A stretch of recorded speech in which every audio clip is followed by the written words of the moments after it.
Uh, Thank you, everybody, for being patient with us and for being here this afternoon.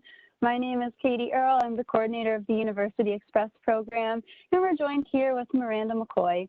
You know what? Technology is what it is these days, and we're all used to having some glitches. So if this is the biggest issue, I think we're going to be just fine. So we do have some new folks here with us today, so I'll do some quick housekeeping. As you heard, we are recording this session. Hopefully the quality turns out. I'll try to post it on our website at a later date if it looks good. We do have new people, like I said, so you may have already noticed that you've joined without video of yourself showing and you're muted. Those are the settings for the program, so you haven't done anything wrong, you're not missing out.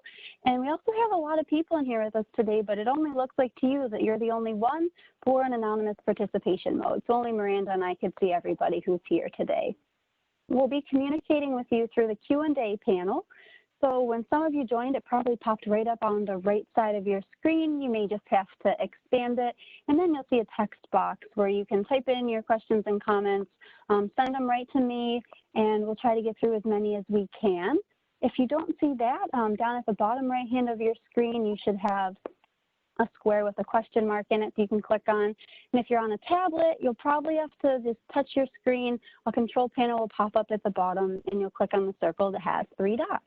So play around. We hope you talk with us, that you give us some questions and comments, and we'll have some fun.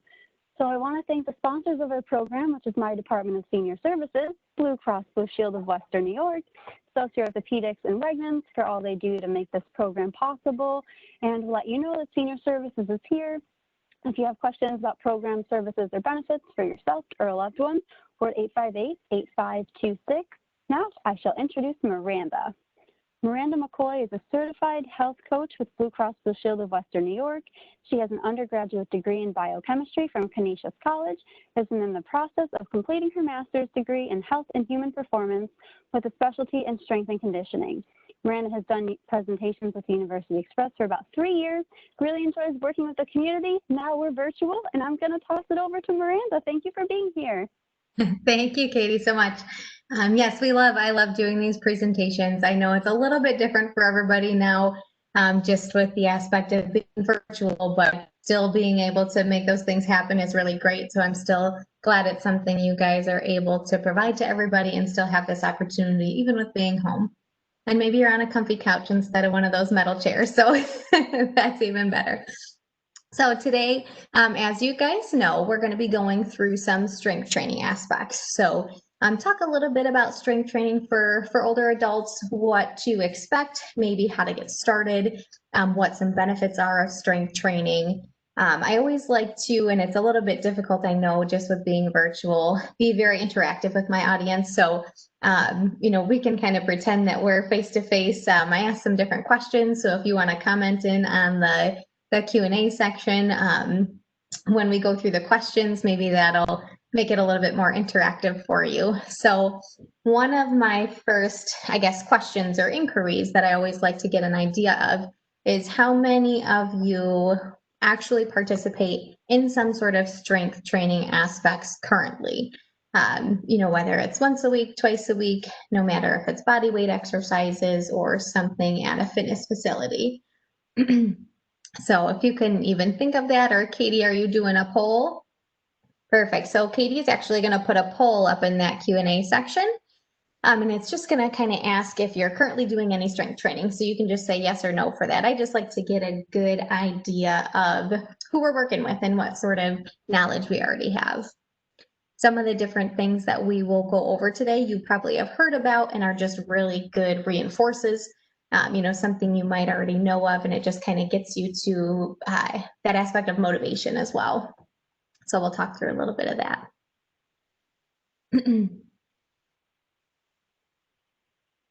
I'll release the results in 15 seconds. That's what it's telling me. Oh, perfect.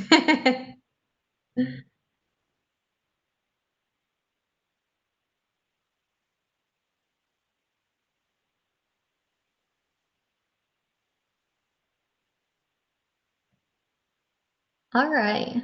So kind of a split group then. So looks right about a little bit less than half and half, but some doing strength training already, and then some maybe coming for some information how to get started and everything. So that's wonderful.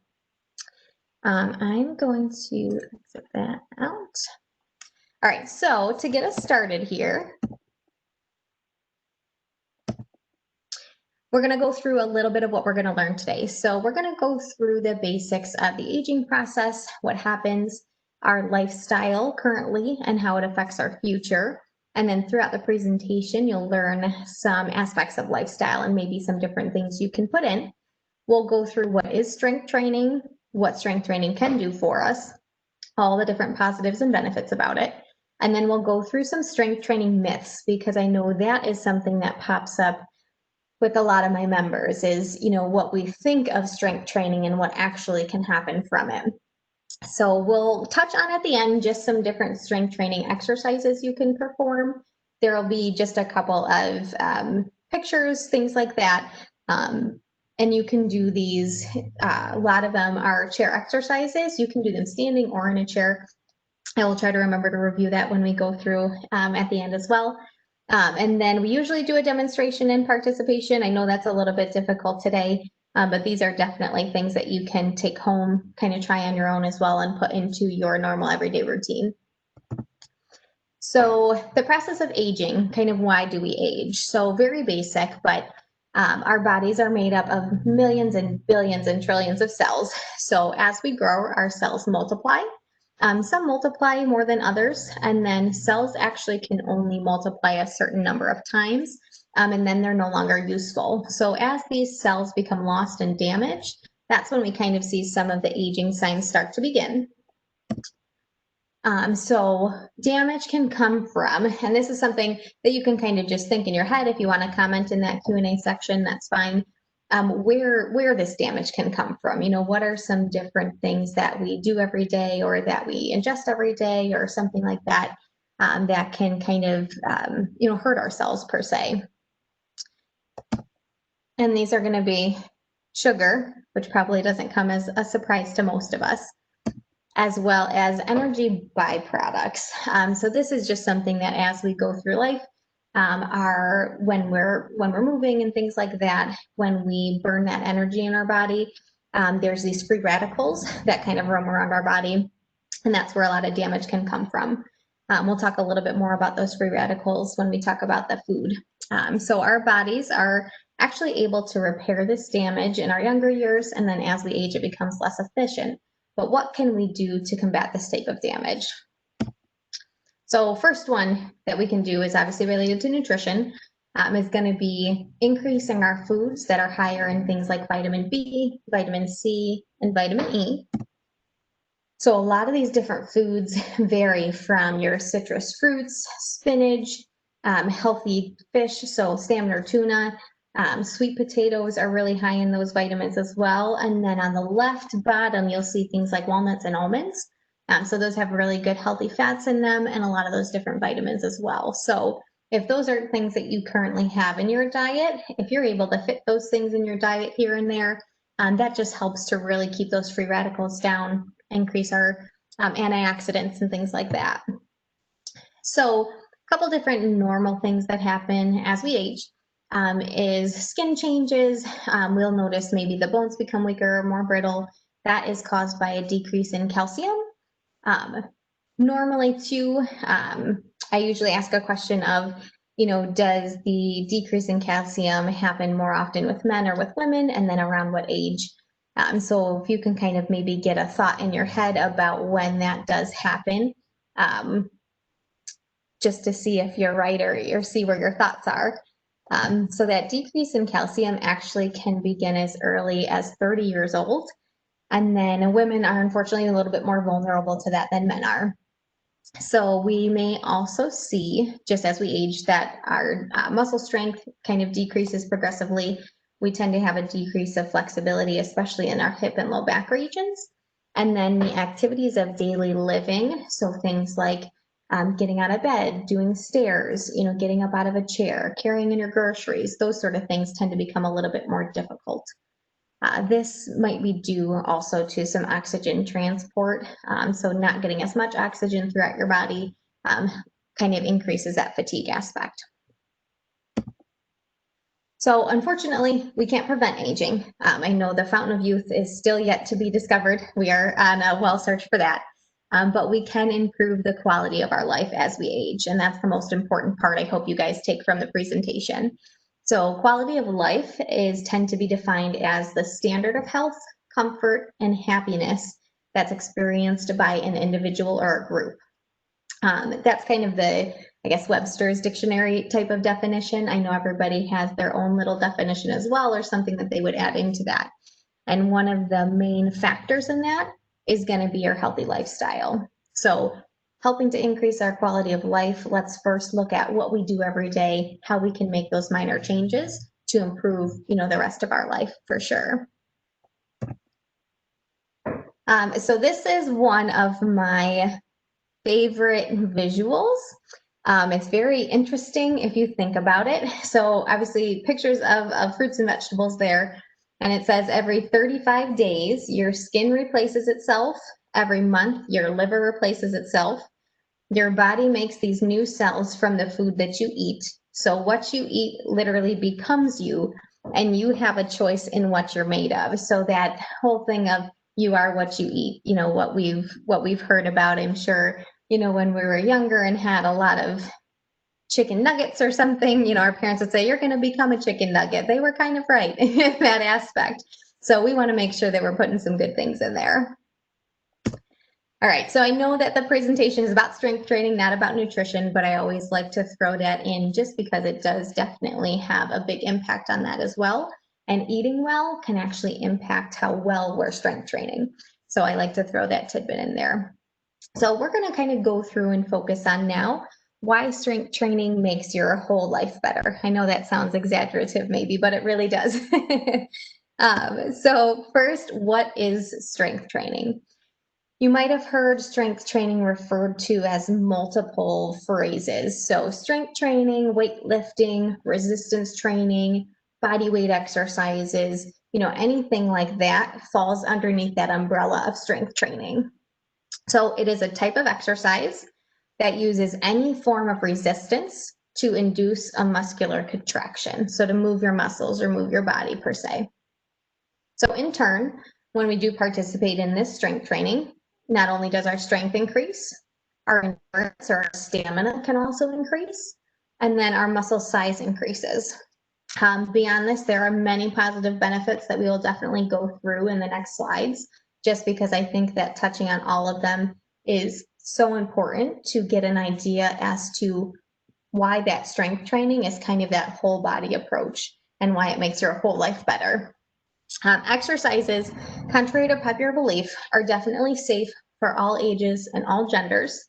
One of the main things to keep in mind is obviously before starting any sort of strength training routine, changing your exercise, making any sort of drastic changes to your routine, talk with your doctor first, make sure it's okay if there's any sort of medications, if there were previous exercise restrictions or things like that. You definitely want to be aware of those before throwing anything new in.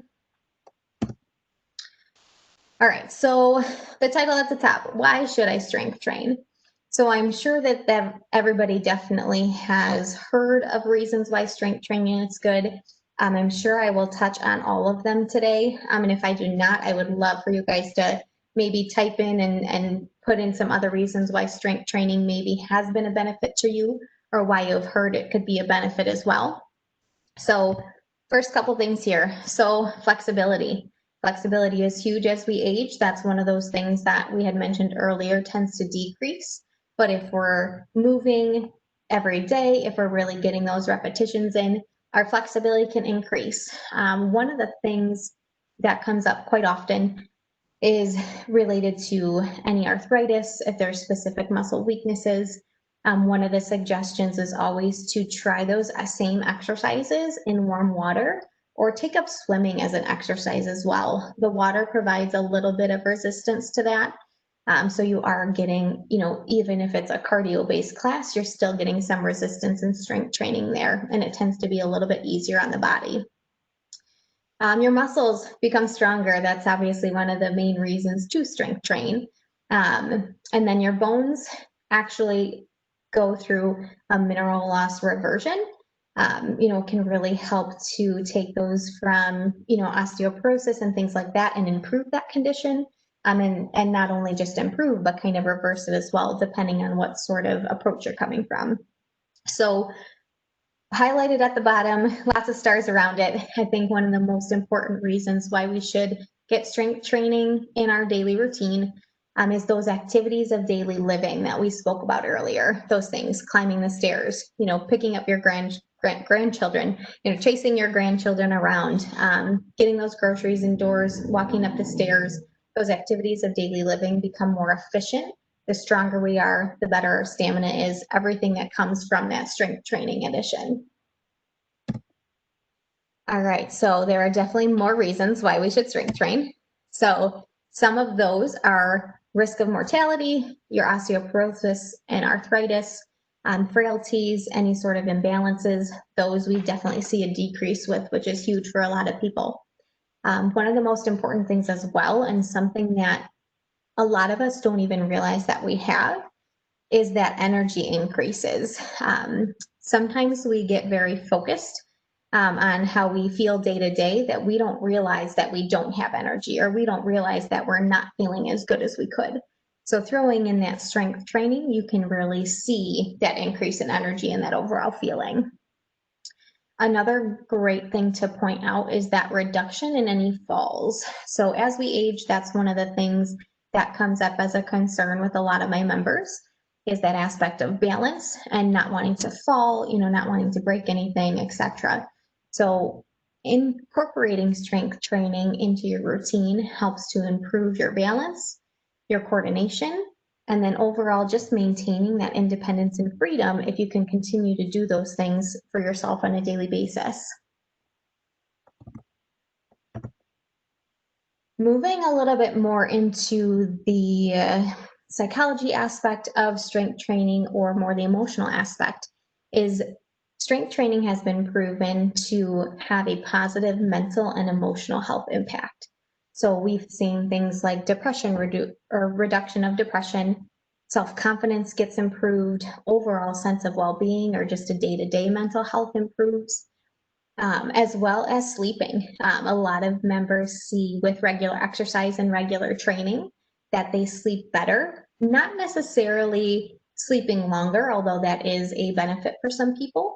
They feel like they are sleeping deeper and that they're awake less often throughout the night.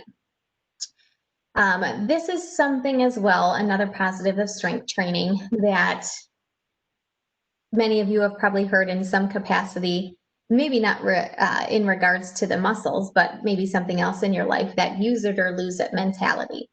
So muscle loss is mainly due to inactivity. We're not using it. We tend to be more sedentary. I know, especially nowadays with a lot of TV and Netflix shows and new movies that are coming out, and especially with the quarantine, and being home, we tend to maybe not be up and about more often, even the aspect of getting up and going to the grocery store, we're still moving. So we want to think about, we want to use it because we don't want to lose it.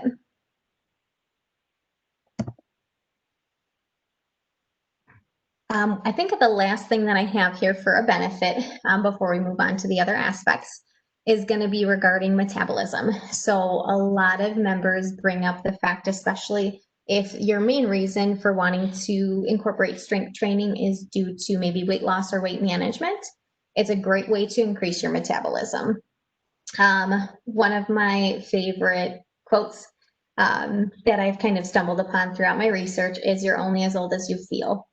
I have a lot of members that I've spoken with over the last 4 or 5 years that have ranged, in how they're feeling. I've spoken to members who are 98, and you would think that they're 50 because they just have such a good routine. They're really just, they stay active, they're very aware of their health, they're out and about, they keep up emotionally and mentally, and it's kind of one of those things that keeps you going. It's really great to see.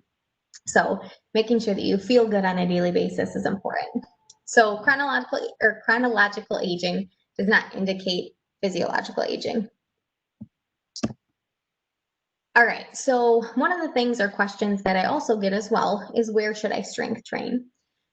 this is a very subjective question in the fact of you, in reality, can strength train anywhere. So I have members that train from their own homes. I have members that train, say, outside, especially right now. They do a lot of outside classes with their local fitness facilities. Now that the fitness facilities are mostly open, and just check in your area, if and what facilities are open, you can get started doing that as well. A few of the suggestions that I would have for where to strength train. Again, you can do a fitness facility, comfort of your own home, a pool, again, especially for those with arthritis and some muscle weaknesses and pains, or outside, is just do what you feel most comfortable with, especially if it's your first time putting strength training in. I always suggest, if it's something you're able to do, is to definitely go to a fitness facility or somebody who who may be a trainer, or have a sort of workout class of some sort, just to make sure that you're doing the exercises correctly. That's one of the main things that you'll hear from a lot of fitness experts, is when you're adding a new sort of training in or some new exercises in, to make sure that you are performing them properly, just to avoid any sort of injuries or things like that. One of the things I want to mention just before I forget as well, for where you should strength train, is just actually checking with your current health insurance, see if it's something that they do have any sort of discounts for fitness facilities within the area. If there's anything a part of your plan that includes training or any fitness memberships or things like that. I know one that goes around quite often, or those of you who might be familiar, is just related to the Silver Sneakers program. Right now they have, not only obviously is the in-gym membership benefit still going on, but they do have a lot of online resources that are available. They do live online classes and workshops. So that could be something to add in as well, especially kind of during this time of uncertainty, if it's something that's available to you. So check with your insurance company and see if it's something that's covered. All right, another question that I get as well for starting strength training is, what do I use? How do I even incorporate strength training? And this, you don't have to go out and buy tons of expensive equipment. You don't need all of those exercise machines at home. Body weight exercise is a great way to start. So on the left side of the screen, you'll see some different things, like members are doing modified or unmodified push-ups, lunges, squats, leg lifts, things along those lines. Do what you feel comfortable with. Again, if you are familiar with some of these exercises and you know how to get started with them, you're more than welcome to put them in. I would say start modifying before you try to do anything full out. So for people who, I've had people who, some of my members laugh and they're like, I can't do a push-up. That's really funny. Start with a wall push-up. It might sound silly, but doing something against the wall, you're still providing some sort of a resistance and your muscles are working. From there, the more you do it, the easier that wall push-up is going to be. Then move over to the countertop, where it's a little bit shorter, but still not a full push-up yet. Take it from there. And then, really, as you get stronger, you'll be able to do more of those items. And things like squats. So body weight squats, if you don't feel comfortable doing a body weight squat, or you don't know if you can go all the way down and all the way back up, make sure you're doing it on a chair, or the couch, so you can have something to sit down on and then stand back up on. It's a great leg exercise to put in. So what do you use? Just your body weight is perfect. More than welcome to do that. Another thing that you can add in is resistance bands. And these are some of my favorite things to use because they are not expensive at all. You could probably get a pack of resistance bands for less than $10, I think, and they come with a couple of different bands. So they're a great thing to add in, especially when you're just starting out with strength training. You'll be able to do a lot of different exercises with them as well. More commonly known is going to be your free weight exercises and then your machines. So these things you may have at home. I know some members who have, anywhere from the 1 pound weights, up to maybe 25 pound weights, things like that. that are useful for a lot of variety of exercises. And then the machines. If you have machines in your house, that's fantastic. I don't know many people have the space for the machines in the house. But those are obviously very easy to use, mostly found in fitness facilities. So those are a couple of things that you can use, not on the PowerPoint, but something some of you may use already is anywhere, household items. So I have, and especially over the past couple months when the fitness facilities were closed, you tend to get creative with what you use, what you have at home, what sort of things are available. So water bottles, as weights, or, filling up a gallon jug or something like that to where you still have resistance, even if you don't have those weights accessible. All right, so this is one of my favorite parts. Usually when we're in person, it's a lot easier to go through just because I can see people's faces, see kind of how inquisitive they are, what sort of things if we're thinking this is a myth or a fact. So what we're going to go through is they will be highlighted, and then I'll go through if it's a myth or a fact, and then we kind of go through the reasonings why. So the first one is, it's too late to start, I'm too old. So is this a myth or a fact? What do we think? I hope that we're all on the same page, and we definitely think this is a myth. That one's going to fall away. So you are never too old to start anything. It is never too late to start. One of my other favorite phrases, it's never too late. You can always pick up and start any sort of goal that you have. So if strength training is something you want to add in, it doesn't matter if you're 12 or 75 or 64, whatever it is, kind of go ahead and get started. Get started smart, but get started. All right, strength training burns more calories than cardio. This one tends to get a lot of people. So myth or fact, how do we feel? So in the aspect of strength training, this is actually a true statement, that strength training. So when you strength train, what actually happens is you're building more lean muscle, and you tend to burn more calories throughout the day consistently than, say, cardio. So you do 30 minutes of running, you burn those calories, and then it kind of stops from there. Strength training continues throughout the day, so you end up doing a little bit more that way. So that's why strength training is also really good to put in and really helps with that metabolism. So the next one, strength training, it's for men only. We won't spend too much time on this one. Women, that is not true. It's actually very encouraged for us to continue or start with strength training, especially based on what we talked about earlier with that decrease in calcium and that bone loss. For us, we're a little bit more vulnerable. So throwing in that strength training, I would even say, is a little bit more important for us, than the counterpart. So fitness decline is inevitable in old age. We also won't spend too much on that as well. That is also a myth. And I will show you a couple of people who have kind of totally, thrown that myth away. It's something that they definitely were taking in consideration and then blew it out of the water. So you need to start slow, myth or a fact.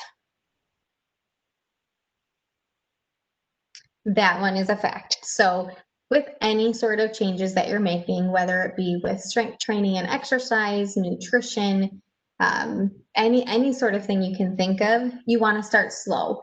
You don't want to drastically overhaul what you're doing. For exercise specifically, if you are, say, doing nothing at this moment, and then you start doing something 5 times a week for an hour and this or that, a lot of that time you'll end up in injury, you'll burn out really quickly, you're not going to see results, your body's not ready for that. So we need to start slower, kind of prep ourselves to get to that point.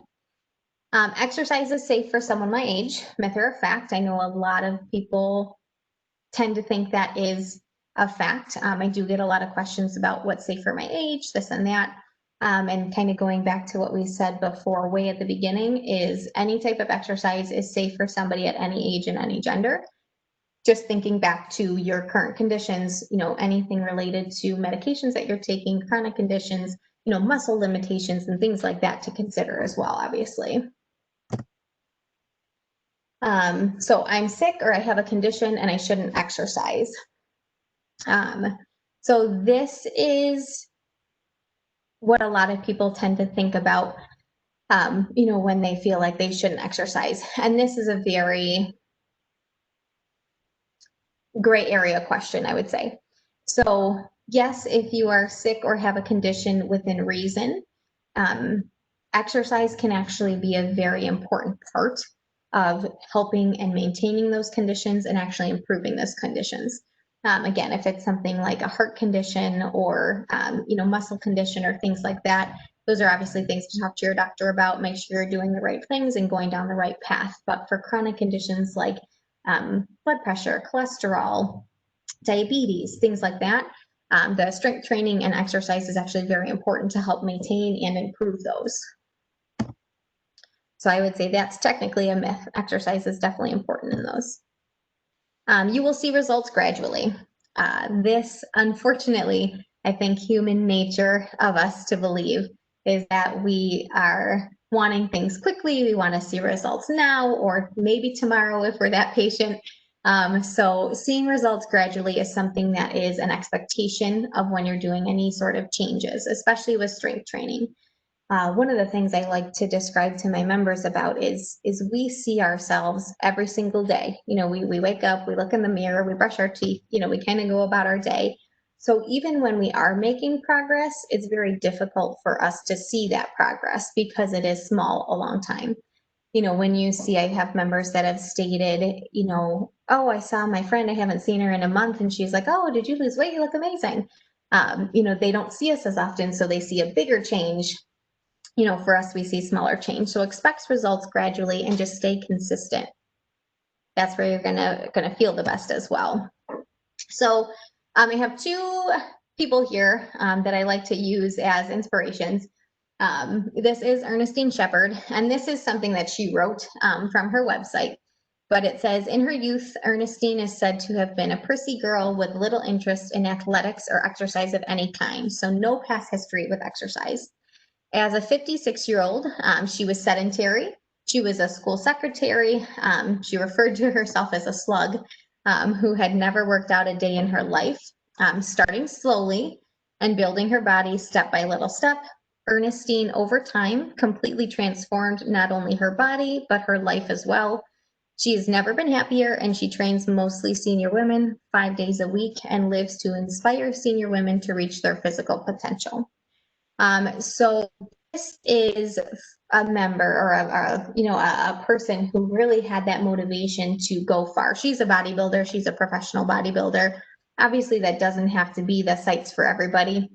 And I would say for us women, that sort of physical look is very difficult for us to get because we don't have enough testosterone. So that's one of the biggest reasons why women don't lift weights, is because they think they're going to get big or look big and muscular, like the men. And that's very, very, very difficult for us to do so. So I don't want that to discourage you from getting started with weight training. There are so many other benefits that we can have from it. This is Juaxento Bonilla. He is now, I have to update this, I believe he's actually 79. He might actually be 80 this year. But he is the oldest competitor in the CrossFit Games, and he placed 8th, 17th, and 19th worldwide. He is a CrossFit instructor in Brooklyn, and then actually had to take a break due to fighting prostate cancer about 12 years ago. So what he says is, I love being strong, I love being able to move, and a lot of things that he likes to do, a lot of younger people cannot do or are not willing to do. So he kind of likes to prove himself in that way, and saying that aspect of age is just a number. You're just as old as you feel. So these are obviously two extremes of people who have gone to the very competitive side and things like that. They train very frequently, very hard training. This is more used as an inspiration, to say, okay, these people are, getting up and making these drastic changes with their life where they're, doing so many positive things, in their senior years. I want to definitely incorporate something in there to where I can do whatever, insert your goal there, whatever goal it is that you want to accomplish, how can strength training help out with that? All right, so a question that comes up quite often is regarding the medical issues. So people with health concerns such as arthritis, heart disease, often benefit the most from an exercise program that includes lifting weights a few times each week. So this is actually from a book. It's called Growing Stronger, Strength Training for Older Adults. It's actually a really great read if you are able to get a hold of that somehow or get a hold of that book. Couple things to keep in mind. Everyone recovers at a different pace. So again, we want to start slow and progress as needed. There's no need to jump in full swing 200%. We want to take it at our body's pace. Strength training, or ST for short, can reduce symptoms of many different diseases and conditions, including arthritis and osteoporosis, as mentioned before, diabetes, heart disease. Kind of a little tidbit under there, can actually help reduce the chance of having more heart problems in the future if you incorporate strength training. Also helps to combat obesity and back pain, which I know comes up a lot, that aspect of back pain, lower back pain, hip pain. So kind of a little star at the bottom there. Again, we kind of talked about it earlier, but I like to make note of it here as well. Make sure to ask your doctor or any sort of specialist that you see as well. Your primary is definitely important, but if you have a cardiologist or a pulmonologist or anything like that, talk with them before starting or beginning an exercise program. All right, I'm going to actually read this out loud. This is a quote from Dr. Mercola. He is a very inspirational person. He uses his mom on his website for a lot of his strength training videos, things like that. Really kind of uses her as an inspiration and as mainstream for his reasoning. So he quotes here, if you're a senior, perhaps one of the best exercise recommendations for you to take to heart is to make sure you're incorporating resistance exercises to strengthen your muscles. So this will help you maintain healthy bone mass, prevent age-related muscle loss. Strength training also increases your muscle elasticity, so that flexibility, and can strengthen connective tissues, tendons, and ligaments. Essentially what that's saying is it helps to just hold your body in an upright position. So in short, strength training allows you to perform those everyday activities like climbing stairs, getting out of a chair with greater ease and with less risk of falling. And this freedom of movement can have a considerable impact on your quality of life, which is something we talked about at the beginning. Kind of that main thought process is, how can I improve my quality of life?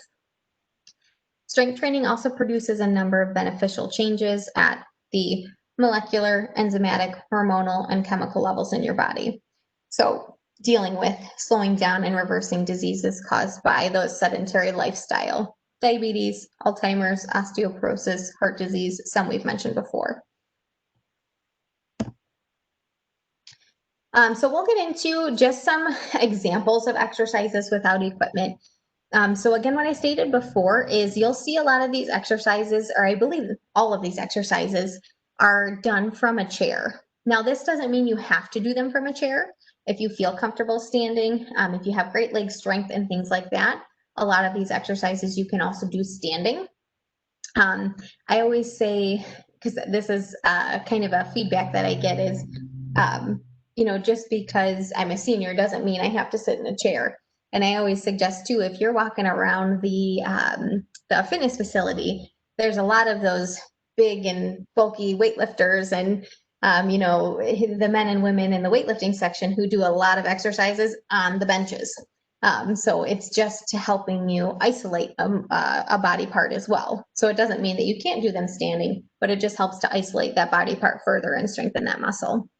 So some ideas, the middle there, so oblique reach, you're sitting in your chair with your back straight and upright, and you're just reaching to the side, as far as you can go, and then pulling back up. This is supposed to strengthen the opposite side of your body. So really helping out with that core. A couple of different ones like the upper right. So that is going to be just sitting calf raises. So you're going to sit upright again, feet flat on the floor, and then you're going to point your toes to the ground to your heel raising off of the floor. This is really great, especially for those of you working on leg strengthening exercises or are having trouble with things like getting out of a chair or stairs, things like that. Having stronger legs definitely helps out with that. All right, so exercises with a band. So different visuals on what you can do with a band. It's always good to make sure you have the band securely attached somewhere. I've had sometimes members put the, I don't know if you're able to see, just wrap the band like behind the chair, but then when you raise your arms up or something like that, then it comes and flaps you on the back of the head. So we definitely don't want to do that. So if there's somewhere where you can put the band securely so it kind of stays no matter where you're moving it, that's important. Some exercises with free weights. So if you've noticed, we're going through the trend of body weight exercises, band exercises, free weight exercises, and such that we had mentioned earlier with what can we use. So again, a lot of these motions are sitting, but you can do them standing as well, just depending on what goal you have with it. So I like to always look at the kind of ab exercises you can do, because core tends to be a very large part of why things are in pain, like our back. So the bottom left area, so you see a woman, she's holding something, it looks like she's holding a dumbbell. Again, if you don't have a dumbbell or any equipment at home, using something like a pillow or, you know, a basketball, or, you know, that your grandkids left at your house, or a gallon of water, something like that. You take it in front of you, back up straight, feet nice and flat on the floor again, and you're just turning side to side. So as you're turning, you're trying to keep that back straight, and you don't want to turn too much. You always want to do things to just where you're comfortable. Okay, so now that we're kind of through just some examples there, you might have seen some of those examples before. Maybe there's something that you already have in your strength training routine. One of the key points of strength training or just getting in a goal is making it a habit. So a habit is a behavior that you repeat. We want to start small and then we want to progress, just like we had mentioned before. So choose something that you're going to enjoy. You know, exercise a lot of times for people isn't something that they look forward to, but it's because they're not doing something that they actually like. So there are so many different things that you can do: biking, walking, rowing, weight class, yoga, Tai Chi. You know, the list goes on with different opportunities that you can put your body through to really get a benefit. So if you have something that you enjoy, you'll look forward to it more, it'll be on your calendar, you know, you'll really try to get to that class or try to get to that activity because it's something that you're really drawn to. It just makes it easier to stay in a habit with. One of the things that we go through a lot in the health coaching aspect is SMART goals. So when you're setting a sort of goal, there is a large difference between saying, I want to lose weight and I'm going to lose 5 pounds in the next month by making sure I strength train twice a week, do cardio exercise 3 times a week, and make sure I eat 1 fruit and vegetable at breakfast, lunch, and dinner. Those are 2 very different statements, and that's maybe what sets people's goals apart and why it's sometimes easier or more successful to utilize those specific SMART goals. So when you're setting a goal, you want to be specific about it. What's the date? You know, what time am I doing this? You know, how long do I have? You want to make sure it's a measurable goal. So something that you can actually see the progress with. You know, I want to lose weight versus I want to lose 5 pounds are different. We can see where one is measurable and one is not. You want to make sure that it's action oriented or attainable. So those statements of I'm going to lose weight by incorporating strength training, by doing cardio, by eating my fruits and vegetables, those are going to be your action-oriented type of goals. One of the main things as well when setting a goal is you want to be realistic about it. This is where we see a lot of members fall off their goals, is because they're setting things that are not attainable. It's not something that is able to happen. Like, I want to lose 20 pounds in a week. That is a very unrealistic goal. You know, most likely, and I hope not, are hitting that goal just because that's so much weight to lose in a week. But it's not realistic. So we tend to get, kind of irritated, or we lose our confidence that we can do what we're doing because we don't give ourselves realistic things. And then the last thing for when you're setting a goal is to try and make it time related. So again, going back to the statement of I want to lose weight versus I want to lose 5 pounds in 30 days. We know what that end date is. We know what we're trying to shoot for. If we just say I want to lose weight, well, we have the rest of our lives to try and lose weight, so we don't really have that drive or motivation to really stick with that goal. So keep that in mind. Try and maybe, after the presentation, if you have some time today or this weekend, if you have those goals in mind, I want you to try and sit down and make a SMART goal, really see, how much time do I have? Let me be specific, make sure it's realistic and something that I can fit in my schedule. And what sort of things am I going to do and change to get to that goal? One of the other things about making it a habit or really getting into strength training is trying to exercise at the same time each day and just making it a routine. As humans, we are very much involved in kind of those habitual things. We do the same things at the same time. We wake up at the same time, we go and we brush our teeth, and then we take a shower, and then we do whatever, because we're used to that form. So if we just fit exercise into one of those little pockets of our day, it'll be something that's expected or just becomes part of our routine. All right, exercise recommendations. This is a great thing to go over just because a lot of people don't know, or you might not be getting that exercise recommendation during the week and you want to increase it, or you want to just reassure yourself that you're doing what is recommended. So from the American Heart Association, it is recommended to get 30 minutes a day of moderate cardiovascular activity 5 days a week. So one of the things that I have as well, especially if you're just getting started with any sort of exercise, is dividing that time frame into 2 or 3 segments of 10 to 15 minutes a day if needed. So if 30 minutes is too much, start with 10. So do 10 in the morning, 10 in the evening, or 10 in the midday, and then 10 in the evening. There's your 30 minutes for the day.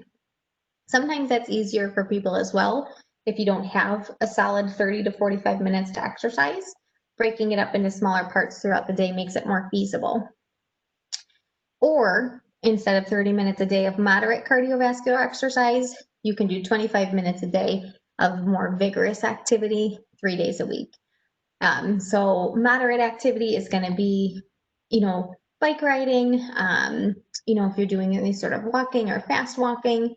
If you're looking at vigorous activity, that's more running or biking on hills or biking very fast. Those would be what the difference between like moderate and vigorous activity is going to be. In addition to the exercise recommendations for cardiovascular activity, strength training is recommended to be done at least 2 days a week. So if you're not currently in an exercise routine or a strength training routine per se, if you're able to throw that in 2 days a week, even just for 10 to 15 minutes, that's very helpful and a great place to start. For the strength training as well, it's encouraged to maybe not do those 2 days right in a row. You want to give yourself at least a day or even 2 days in between those sessions to get your muscles to recover. One of the things I love to, kind of end with is just remembering that something is better than nothing. From what you're doing now to what you could be doing and what you're getting started with, you can make those different steps. So, if you go from not walking to walking 10 minutes 3 times a week, you're still walking 10 minutes 3 times a week, and that's fantastic. So in conclusion, a couple of different things. The aging process is unavoidable. However, how we age is our choice. So making those lifestyle changes and increasing our healthy lifestyle will actually help to increase that quality of life. So exercising, again, will increase that quality of life. Strength training, definitely, I hope I have shown, has more pros than cons. There are a lot of myths about strength training. I hope that we broke some of those myths for you, and it kind of encourages you to get started or helps to motivate or inspire you to get started with the strength training. And then overall, strength training and exercise is a positive activity for all ages and all levels for sure. All right, so if you guys have a couple minutes, you want to stick around. If you have any questions, I know Katie, I think, is monitoring the Q&A little section on the side there if you want to pop in for some questions. We definitely have a couple minutes to do so.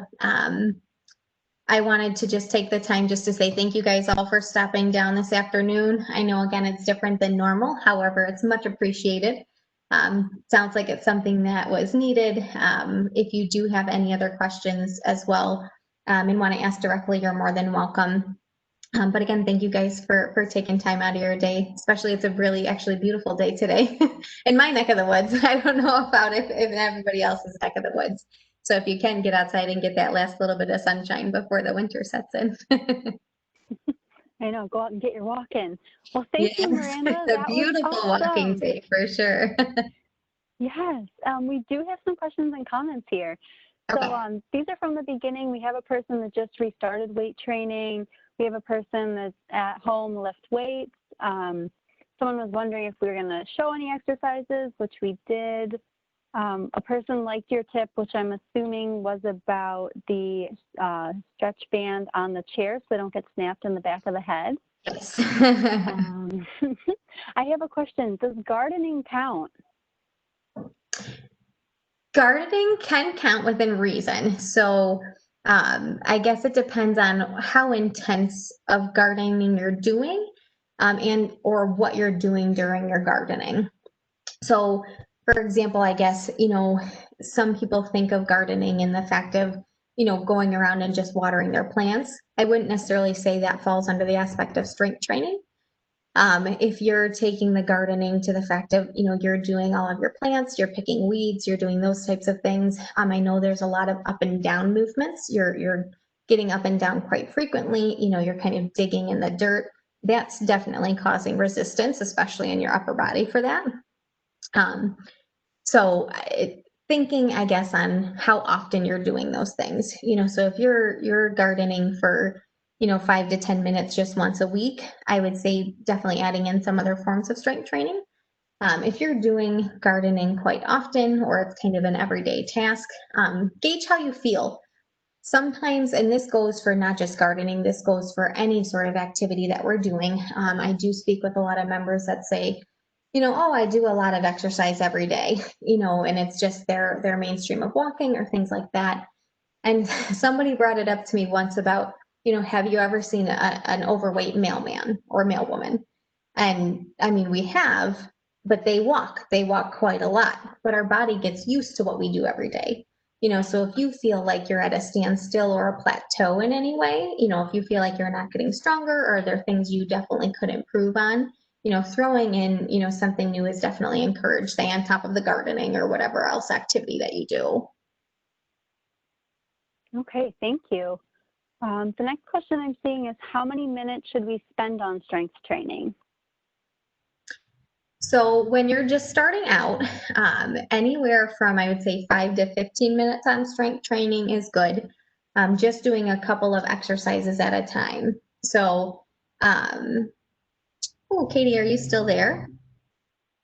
I am here, but my computer's frozen, but if you can hear me, then that's all that matters. I just had a pop-up here. But as long as you can still hear me, then that's good as well. Yep. So starting anywhere from 5 to 15 minutes is fine. And just doing a few exercises. I would say 3 exercises is great to start with. You don't want to, again, overload your body. So if you can start with that 2 times a week, that's a great beginning. Now, just like with anything else, as I kind of had mentioned with the plateaus, if you feel like you're improving or the one exercise you're doing is just too easy, there's a lot of different ways to improve on that or make it a little bit more intense. So that's either with adding more weight, with doing more repetitions, or even adding the amount of time on, to where you're doing another exercise instead, you're adding something new on. So that's taking it how you feel, again, starting gradually and moving up from there. But I would say starting 5 to 15 minutes, 3 exercises once or twice a week, especially if you haven't done strength training before, is perfect to start with. Give yourself a couple weeks and see how you feel. Okay, thank you. Next question I'm seeing is Tai Chi a resistance exercise? Tai Chi is a resistance exercise. Tai Chi is using that body weight exercise. So I mean, with most Tai Chi that I'm familiar with, because I'm not super familiar with it, is no equipment or things like that, but you're using your own body and kind of providing your own resistance to it. Not to say you're doing squats or push-ups or things like that, but you're utilizing your muscles differently. And I know in a lot of classes, they do a lot of like muscle contracting and a lot of breathing and things like that to where it focuses on that. So I would definitely put Tai Chi under a sort of resistance exercise for sure. Okay, thank you. One of the last questions I'm seeing is, should I stretch before I start lifting? So this is a little bit controversial to a lot of people. So you are more than welcome to stretch. I would say stretching beforehand, you don't want to do as intense of a stretching session. For most things, like if you're doing cardio or strength training, the more intense stretching section or the lengthier stretching section, you would like to do afterwards. Because, and you can think of it in the fact of, you know, your body is essentially a rubber band. So when you're cold, so think of when you put a rubber band in the freezer and you take it out of the freezer and you try to stretch it. Probably isn't going to stretch, might break. You know, it's not as flexible as it was when it's warm. So that's what we tend to think about with our muscles as well. Is stretching a little bit beforehand is great, especially if you do a little bit of a warm up to get your body warm, to get your muscles warmed up. Usually at the end of our exercise, our bodies are warm, we're ready to go, we're feeling good. So doing a little bit longer of a stretching section or more intense of a stretching section is encouraged afterwards. So you can do before and after. If that answered the question. Okay. What's the question? Yeah, I think that's a great answer. Thank you so much. I'm not seeing any other questions right now, and my computer is also frozen. So I do apologize if anybody entered in any questions. Feel free to email me if we didn't answer it. I'm at catherine.earle@erie.gov, and I can try to get an answer from Miranda for you. I will let you know that we have our Club 99 exercise program at different senior centers in Erie County. Granted, not all of them are open at this time, but you can always give us a call and we can try to point you in the direction where things are taking place. And Richard Durwald, Mr. Fitness from our Wellness Nutrition Unit, has recorded some strength exercises with resistance bands on our website, on our wellness page. So you can check that out too. But other than that, again, I'm not seeing anything. I do apologize, but we're at the mercy of the technology here. So Miranda, thank you so much for your time, and thank you everyone who joined in. Yes, thank you, Katie, and thank you, everybody. I hope you guys stay safe and healthy. Yep, same. Miranda will be back with us on October 27th at 2 p.m. for Ditch the Negative Self-Talk. So we hope to see you then. Take care, everyone. Thank you. Bye.